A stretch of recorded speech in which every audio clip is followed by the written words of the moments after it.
नमस्कार दोस्तों। आज थोड़ी सी अदब की बात भी कर लेते हैं। साहित्य की दुनिया की हमें बहुत देर हो गई इस दुनिया को इसमें इसमें झांक कर देखे हुए। लेकिन जितनी दिलचस्प ये दुनिया रही है मित्रों, ऐसी दिलचस्प कोई भी दुनिया नहीं रही। और मैं थोड़ा सा जिक्र आज निराला और फिराक गोरखपुरी दोनों की दोस्ती का करता हूँ। और निराला के बारे में ये भी है कि निराला के बारे में जो किंवदंतियाँ हैं या जो वास्तविक उनके संस्मरण हैं जीवन के, वो इतने ज़्यादा चर्चा में बने रहते हैं जितनी उनकी कविताएं नहीं बनती। राम की शक्ति पूजा और तोड़ती पत्थर जैसी जो कविताएं हैं वो तो इतिहास के पन्नों में, साहित्य के इतिहास के पन्नों में दर्ज हैं। लेकिन बाकी निराला को पढ़ने की बजाय लोग उनके संस्मरणों को बड़े चाव से पढ़ने लगे हैं। और अब एक फिराक साहब का भी एक उन पर एक पुस्तक आई है, मैंने फिराक को देखा था। तो ये जो पुस्तक आई है हाल ही में, उसमें फिराक साहब ने निराला का जिस शिद्दत और जिस श्रद्धा के साथ वर्णन किया है वो बड़ी गज़ब की है। और फिराक साहब कहते हैं कि मुझसे किसी ने पूछा, किसी समीक्षक ने, कि आपको उसमें क्या अलग से नज़र आया निराला में कि आप उसके दीवाने हो गए। तो उन्होंने कहा कि मैं अब तक के विश्लेषण से इस निर्णय पर पहुंचा हूँ, इस निष्कर्ष पर पहुंचा हूँ कि निराला मेरे से कहीं ज़्यादा अच्छे इंसान थे।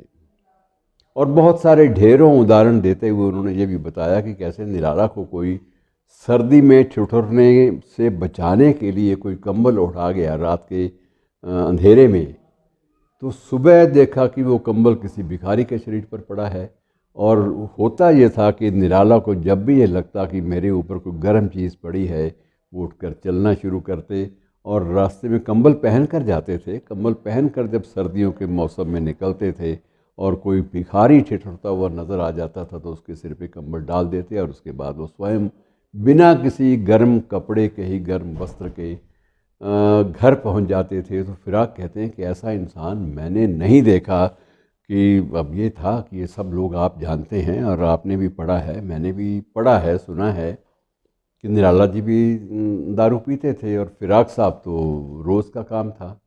तो फिराक साहब अपने संस्मरणों में इस बात का जिक्र करते हैं कि निराला जब भी कभी आते हमेशा 2 रुपए मुट्ठी में डाल कर लाते कि ये पकड़ फिराक, ये मेरा हिस्सा। और मैं उनसे कहता कि मेरे यहाँ बोतलें भरी पड़ी हैं, मेरे प्रशंसक, मेरी दाद देने वाले शायरी की, मेरे शागिर्द रोज़ यहाँ शराब की पेटियाँ ले आते हैं और आप ये क्या करते हो। तो निराला कहते कि ना, मैं शराब के मामले में बड़ा इस बारे में असूल का पाबंद हूँ कि ये मुफ्त की नहीं पीऊँगा। और तुम्हारे 2 रुपये में कसर पूरी होती हो पैग की तो ठीक है, नहीं होती हो तो भाई उधार रहा, लेकिन दारू ज़रूर पीऊँगा और 2 रुपये दे के पीऊँगा। तो ये इस तरह से अलग किस्म के लीक से हटकर इंसान थे। और ये निराला का ही व्यक्तित्व था। उनसे प्रभावित होने वालों की संख्या बहुत बड़ी थी और उनके प्रशंसकों में भारत के प्रथम प्रधानमंत्री जवाहरलाल नेहरू भी थे। और क्योंकि वो भी इलाहाबाद के थे और इलाहाबाद में वो कहते थे कि निराला से मिलना लगता है किसी संत से दर्शन करने वाली बात हो जाती थी। एक एहसास, एक आध्यात्मिक सा जुड़ाव उनसे सबका होता था, नेहरू का अकेले का नहीं, सबका ही। और नेहरू जब केंद्रीय साहित्य अकादमी के प्रथम अध्यक्ष बने तो उन्होंने अपने उस काल के जो सचिव थे, सच्चिदानंद, डॉक्टर सच्चिदानंद शायद थे, मुझे जहाँ तक ध्यान आता है, तो उनसे पहले दिन अपना कार्यभार संभालते ही उनसे कहा था कि मैं कुछ करना चाहता हूँ एक व्यक्ति के बारे में, क्या मुझे अधिकार हैं। तो सचिव ने कहा कि नहीं महाराज, आप अध्यक्ष हैं, आपको सभी अधिकार हैं। तो उन्होंने कहा कि मैं निराला जी के लिए कुछ करना चाहता हूँ और मैं चाहता हूँ कि उनके जीवन यापन में उनको समस्याएं ना आएँ। केंद्रीय साहित्य अकादमी की ओर से हर महीने 100 रुपये की राशि उनको ज़रूर भिजवाई जाए। और ये आदेश जब बन गया, प्रपोज़ल हो गई, तो नेहरू जी ने फिर सचिव को बुलाया कि ऐसी गलती ना करना, कहीं उनको भेज देना, इसमें एक और क्लास जोड़ो कि ये राशि, क्योंकि स्वयं निराला जी कई बार शारीरिक रूप से स्वस्थ नहीं होते और स्वाभिमानी भी हैं, उनके स्वाभिमान को ठेस ना पहुँचे, इसलिए वो एक ही व्यक्ति का सम्मान करते हैं और वो है महादेवी वर्मा।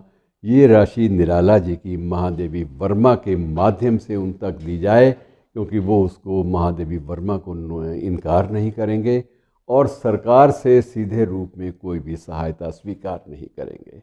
तो ये बड़े लोग थे मित्रों, बड़े लोगों की बड़ी बातें और उनमें स्वाभिमान भी था। सृजनशीलता के साथ साथ सृजनशीलता भी हद दर्जे की थी। राम की शक्ति पूजा जब पढ़ते थे तो कहते हैं कि लोग सुनने वाले जो हैं उनके रोंगटे खड़े हो जाते थे।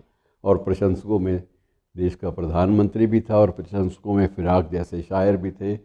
अन्य भाषाओं के सभी भाषा लगभग सभी भारतीय भाषाओं के कवियों ने, साहित्यकारों ने, समीक्षकों ने निराला जी के बारे में ज़रूर चार पंक्तियाँ लिखी हैं।